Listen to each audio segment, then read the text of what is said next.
प्यारे विद्यार्थियों, नमस्कार। आज ऑनलाइन कक्षाओं के अंतर्गत हम बीए पार्ट 3 के प्रश्न पत्र काव्यांग विवेचन एवं हिंदी गद्य विधाओं का स्वरूप, इसकी तीसरी इकाई में अलंकार के बारे में अध्ययन करेंगे। अलंकार किसे कहते हैं और ये काव्य में क्या स्थान रखते हैं, उसी के संदर्भ में हम बात करते हैं। अलंकार का शाब्दिक अर्थ होता है आभूषण या गहना। आभूषण भूषित करने वाला या शोभा बढ़ाने वाला।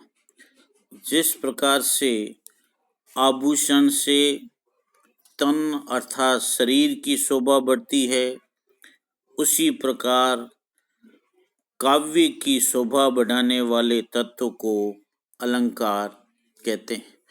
भाव यह है कि जिस प्रकार गहने या आभूषण पहनने से शरीर की शोभा में वृद्धि होती है, ठीक उसी प्रकार काव्य में अलंकार का प्रयोग करने से काव्य की शोभा बढ़ती है।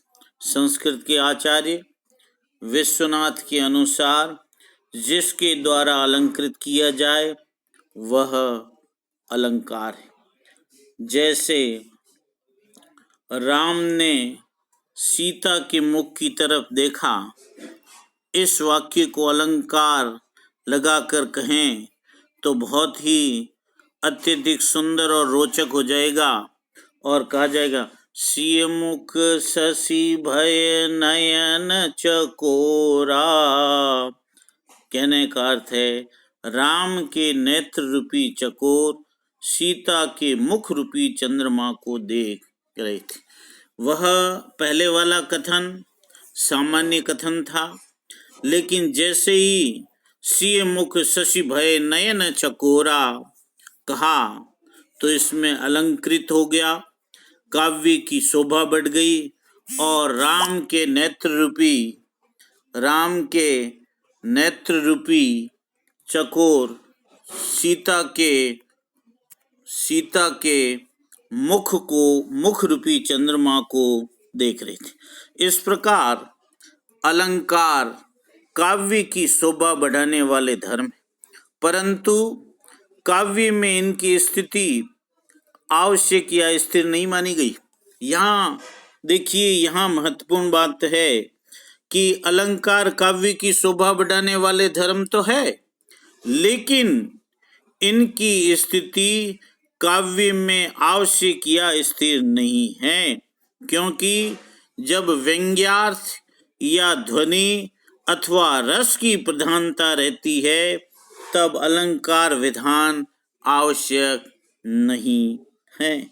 हमारे हिंदी के रीतिवादी आचार्य केशव ने कहा है, यद्यपि सुजाति सुलक्षणी सुवरन सरस सुव्रत भूषण बिनन विराजई कविता वनिता मीत।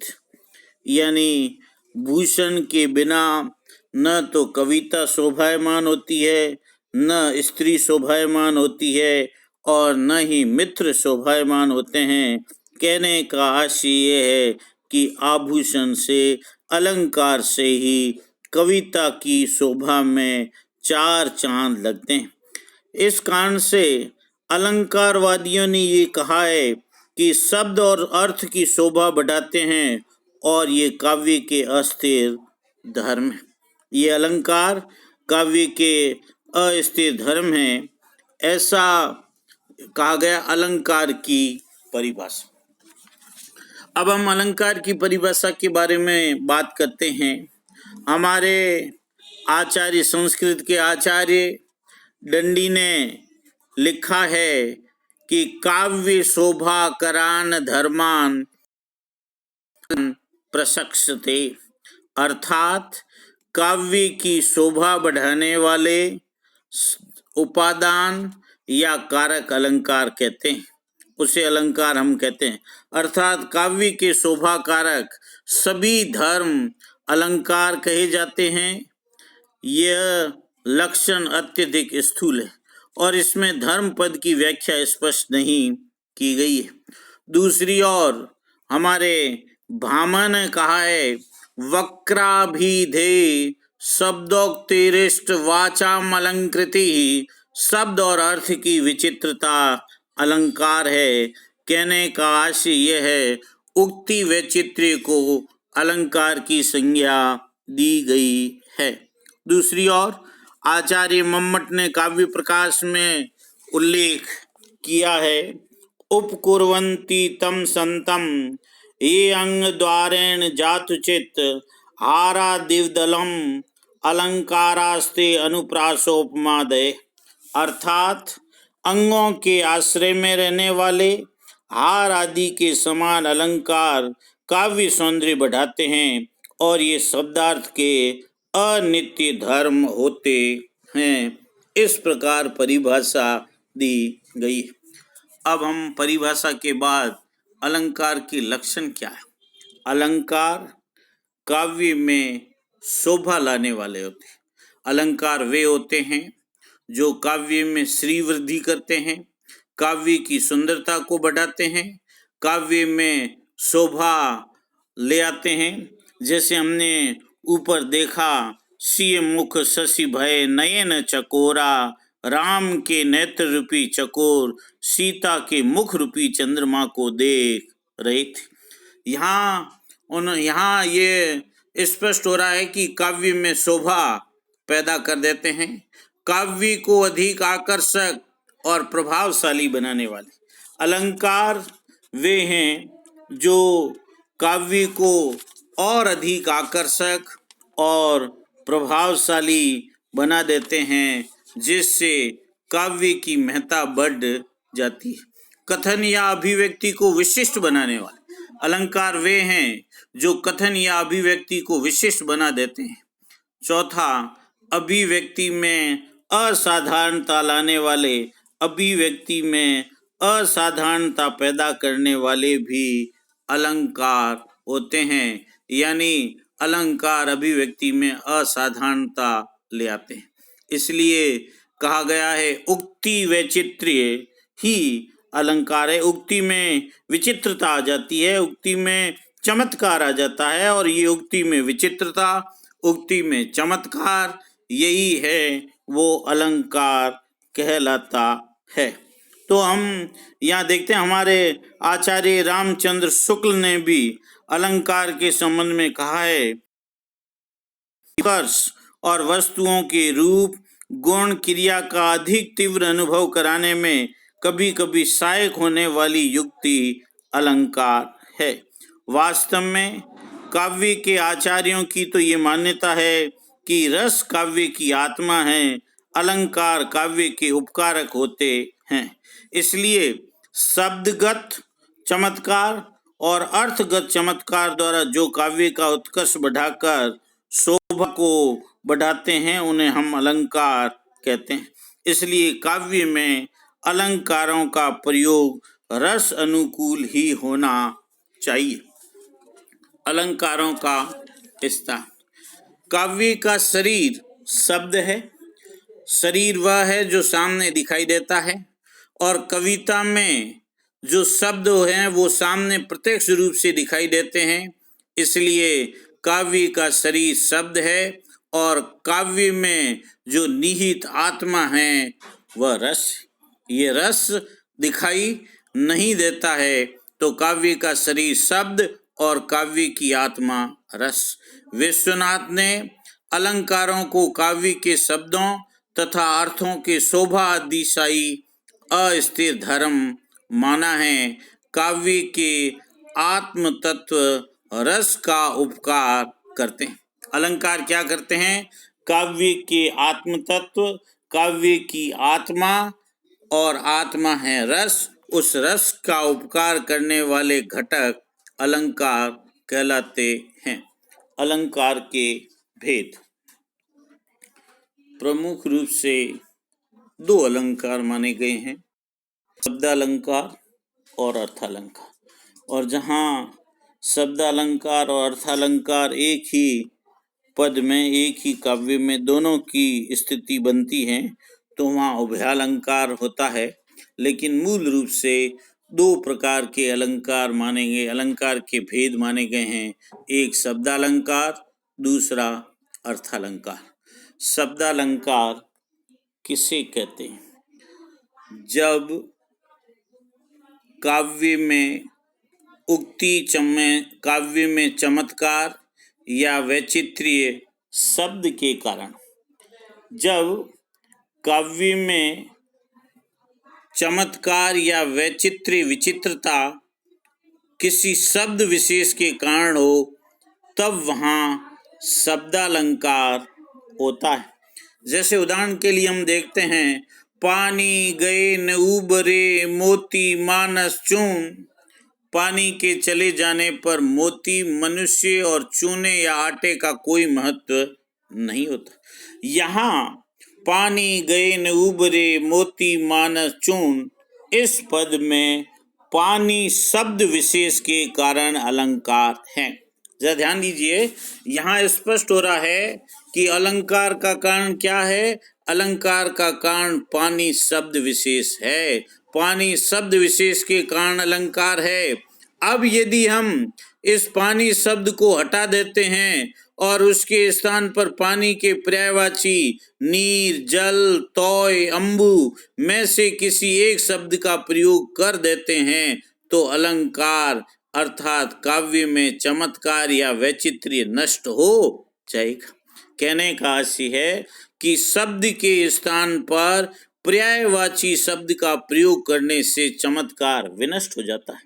यहाँ हम देख रहे हैं, पानी गए न उबरे मोती मान चून। यहाँ अलंकार का कारण पानी शब्द विशेष है और इस पानी शब्द के स्थान पर उसका पर्यायवाची शब्द का यदि हम प्रयोग करते हैं तो पद में चमत्कार, पद में विचित्रता, पद की शोभा, पद की सुंदरता विनष्ट हो जाएगी, पद की सुंदरता समाप्त हो जाएगी। तो अलंकार का कारण पानी शब्द विशेष है और जब शब्द विशेष के कारण अलंकार में काव्य में शोभा या सुंदरता होती है तो उसको हम शब्दालंकार कहते हैं। शब्दालंकार में शब्द का महत्व होता है और शब्द के स्थान पर पर्यायवाची का जैसे ही प्रयोग करते हैं अलंकार विनष्ट हो जाता है। शब्द के स्थान पर जैसे ही हम पर्यायवाची शब्द का प्रयोग करते हैं अलंकार समाप्त हो जाता है। दूसरा है अर्थालंकार। यहाँ शब्द नहीं अर्थ महत्वपूर्ण। अर्थालंकार में काव्य में चमत्कार या वैचित्र्य, काव्य में सुंदरता या शोभा शब्द के कारण नहीं अर्थ के कारण होती है, वहाँ अर्थालंकार होता है। अर्थालंकार में शब्द नहीं उसका अर्थ महत्वपूर्ण होता है। काव्य में चमत्कार या विचित्रता, काव्य में सुंदरता या शोभा अर्थ के कारण होती है, यहाँ शब्द का कोई महत्व नहीं होता है।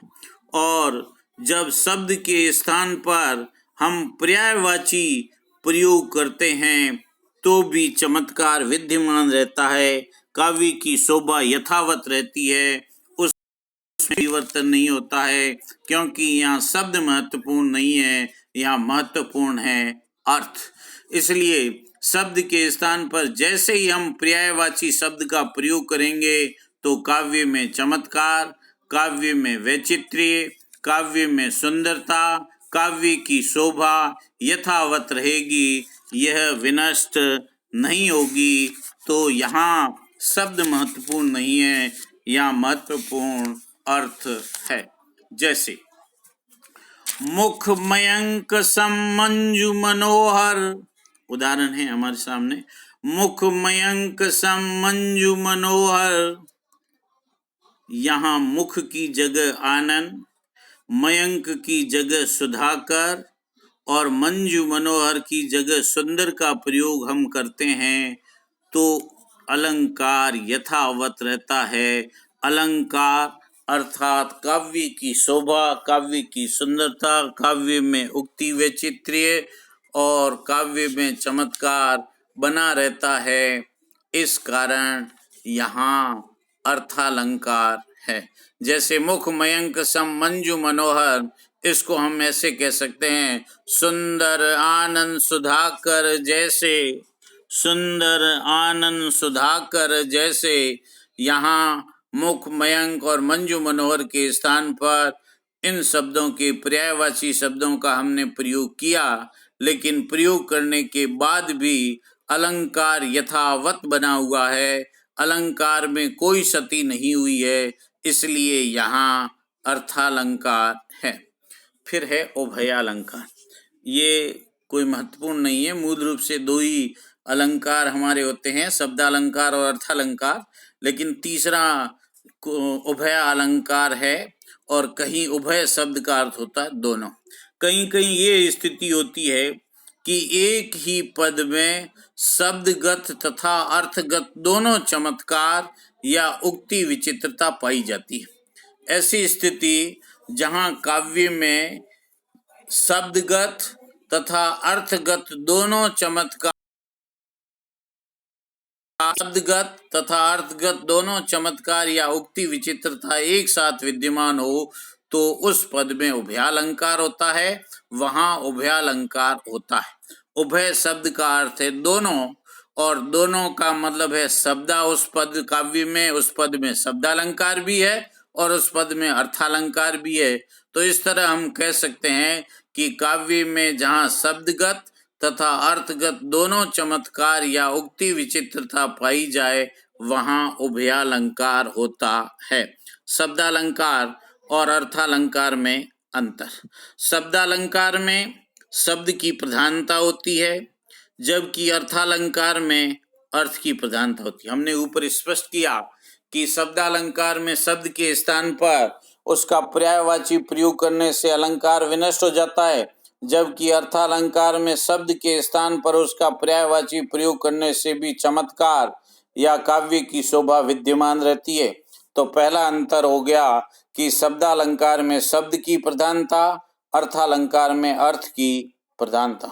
दूसरा, शब्दालंकार में शब्द के स्थान पर पर्यायवाची का प्रयोग करने से अलंकार विनष्ट। शब्दालंकार में जैसे ही शब्द के स्थान पर उसका हम पर्यायवाची शब्द प्रयोग करते हैं, अलंकार विनष्ट हो जाता है, जबकि अर्थालंकार में शब्द के स्थान पर पर्यायवाची का प्रयोग करने पर भी अलंकार यथावत विद्यमान रहता है। यह अलंकार के बारे में था। अब शब्दालंकार में हमारे प्रमुख रूप से हैं अनुप्रास, अनुप्रास, यमक, श्लेष, वक्रोक्ति, पुनरुक्ति, प्रकाश, इनके बारे में हम अगली कक्षा में अध्ययन करेंगे। अगली कक्षा में हम शब्दालंकार के बारे में बात करेंगे। धन्यवाद।